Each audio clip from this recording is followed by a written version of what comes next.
Salam uşaqlar, 69-cu məsələnin izahına baxaq. Deməli, bizə bildirilir ki, burada verilib bizə litium 3x. X-in kütlə payı 40% verir. X-in kütlə payı 40% isə litium 60%dir. Litiumun burada 7 vur 3 neçə eləyir uşaqlar? 21 qram olduğunu bilirik. X-i də X kimi qeyd eləyək.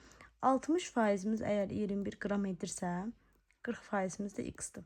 Biz buradan bunu hesablasaq, bura 20-yə bölsək, bura 3 eləyər, bura 2 eləyər. 7-ni də 2-yə vuranda 14. Deməli, biz X-imizin 14 olduğunu biz qeyd elədik, tapdıq.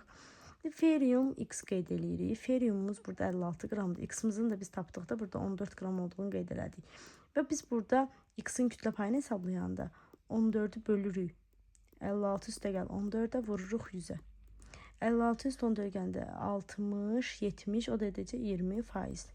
Bu qədər sayıda bu tip məsələləri bu şəkildə işləyirsiniz. Ümumiyyətlə, bu üzərlərində faiz yazılması daha rahat yol kimidir. Çünki kütlə payı ilə hesabladıqda bəzən məsələlər böyük rəqəmlər əsasında alınır.